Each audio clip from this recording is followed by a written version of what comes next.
ప్రాంత ఎలవేల్పు మాలకొండ. మన మాలకొండ అంటే మొత్తం ఈ కొండలన్నీ కూడా మనం ఒక భాగం అనుకుంటాం. తిరుపతి అంటే ఆ 7 కొండలు మొత్తం అవన్నీ కూడా ఎలా అయితే మనం సుండికొండ, అక్కడ కూడా చాలా కొండలు ఉన్నాయి, అవన్నీ కూడా మనం అర్థమవుతుంది. ఇక్కడ నేను ఎందుకు చెప్పదలుచుకున్నానంటే, జిందాల్ అనే సంస్థ నిన్న కూడా ఏపీ వెంకటేశ్వరరావు గారు మాట్లాడారు, అంతకుముందు కూడా నేను కూడా మాట్లాడాను. జనరల్గా 2023లో జిందాల్కి ఇక్కడ కాంపోజిట్ లీజ్ కింద ఇచ్చారు 2 జీవోలు అయ్యి. ఆల్మోస్ట్ 20 కిలోమీటర్ల రేడియేషన్లో జిందాల్కి అనుమతి ఇచ్చిన పరిస్థితి కనపడతా ఉంది.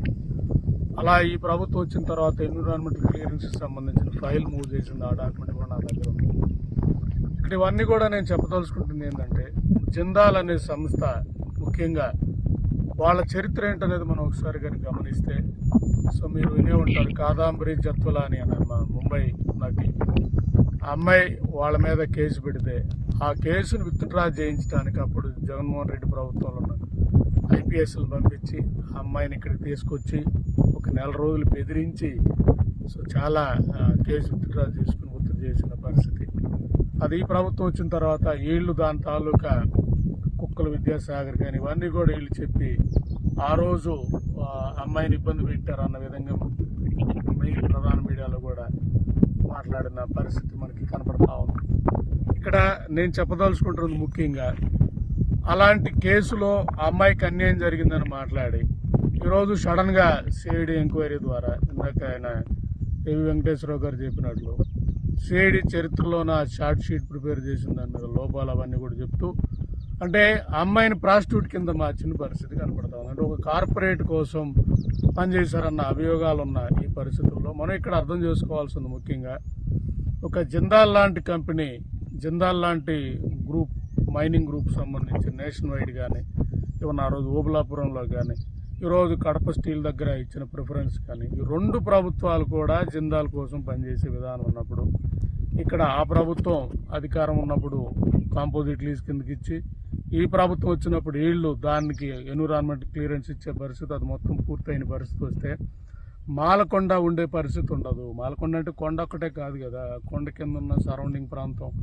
ఇవన్నీ కూడా పోయే పరిస్థితి. బట్ ఇక్కడ ముఖ్యంగా అందరికి చెప్తా ఉంది 2 ఊళ్ళే వెంగళాపురం లేదా ఎర్రరెడ్డిపాలెం అని చెప్తున్న పరిస్థితి. బట్ రియల్గా అదే అయితే ఆ జీవోలో ఇంత 20 కిలోమీటర్ రేడియేషన్ ఎందుకు ఉండాలి, లేదా కొత్త జీవో లేదా కొత్త నోటిఫికేషన్ ఇవ్వాల్సిన అవసరం ఉంది కదా. అంటే జనాలు మభ్య పెట్టాలి, ఆ 2 ఊళ్ళే పోతున్నాయి అన్నీ పోవట్లేదని చెప్పదలుచుకునే విధానం కనపడతా ఉంది. ఇక్కడ నేను చెప్తా ఉంది, అలాంటి ఆరోపణలు ఎదుర్కొంటున్న కార్పొరేట్లకు హోలీ ప్లేస్ ఇది కానీ ఇచ్చుంటే డెఫినెట్గా ఈ ప్రాంతం అంతా కూడా ఒక ఫైన్ మార్నింగ్ వాళ్ళకేమీ దేవుడు సెంటిమెంట్ ఉంటుంది. ఎందుకంటే ఆ రోజు ఓబులాపురంలో ఓకులమ్మ గుడిని ఎత్తేసిన పరిస్థితి ఉంది. కాబట్టి దీని మీద మన ప్రాంతంలో చర్చ రావాలి.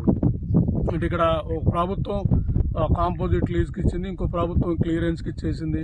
సో రెండోది, ఈ ప్రభుత్వంలో అతని మీద ఆరోపణలు చేశారు, మళ్ళీ సో కాంప్రమైజ్ అయిపోయి 2 పార్టీలు కూడా దాని మీద మాట్లాడిన పరిస్థితి, 2 పార్టీలు కూడా దీని మీద ఎక్కడ చిన్న స్టేట్మెంట్ కూడా ఇవ్వని పరిస్థితి కనపడుతున్న ఈ పరిస్థితుల్లో మనం దీని మీద నిలబడాలి. దానికోసమే నేను వచ్చాను, దానికోసమే పనిచేస్తున్న పరిస్థితి. కాబట్టి ఈరోజు మనం మాట్లాడకపోతే భవిష్యత్ తరాలకి మనం ఇలా సుండికొండ ఇలా ఉండేది, లేదా మాలకొండ ఇలా ఉండేది, సరౌండింగ్స్ ఇలా ఉండేవి అని మనం చెప్పుకోవాల్సిన దుర్దిష్టి వస్తుంది. కాబట్టి సో కందుకూరులో ముఖ్యంగా మన ప్రాంత ప్రజలందరూ కూడా విలవేల్పు, ఎందుకంటే శనివారం ఉందంటే ముఖ్యంగా శుక్రవారం వచ్చే పరిస్థితి ఉంది. కాబట్టి దీని మీద చర్చ రావాలన్న ఉద్దేశంతో ఈరోజు నేను ఇక్కడికి రావడం, దీని మీద మాట్లాడటం జరుగుతుంది. కాబట్టి నా వీడియోతో పాటు ఏవి వెంకటేశ్వరరావు గారు మాట్లాడిన మొత్తం వీడియో కూడా ఒకసారి ఇన్ని, ఎలాంటి కార్పొరేట్ చరిత్ర ఉన్న వ్యక్తికి ఇలా ఇస్తున్నారు, ఎలా జరుగుతుందనేది మనం అందరం కూడా మాట్లాడాలి. మనం ముక్త కంఠంతో దీని మీద, సో ప్రైవేట్ వాళ్ళకి మైనింగ్ ఇవ్వకూడదు. ఒకవేళ రియల్గా మైనింగ్ ఉంటే ప్రభుత్వమే దీన్ని తీసుకున్నప్పుడు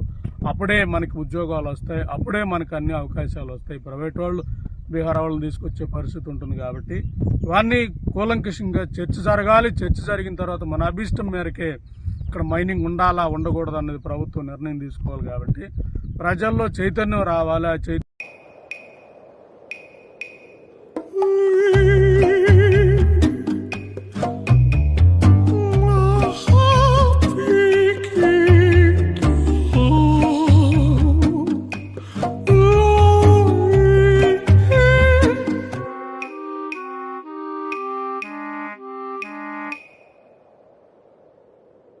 No matter the noise outside, enjoy the quiet inside. With noise cancelling windows from Asahi System Windows. Please subscribe SS News AP.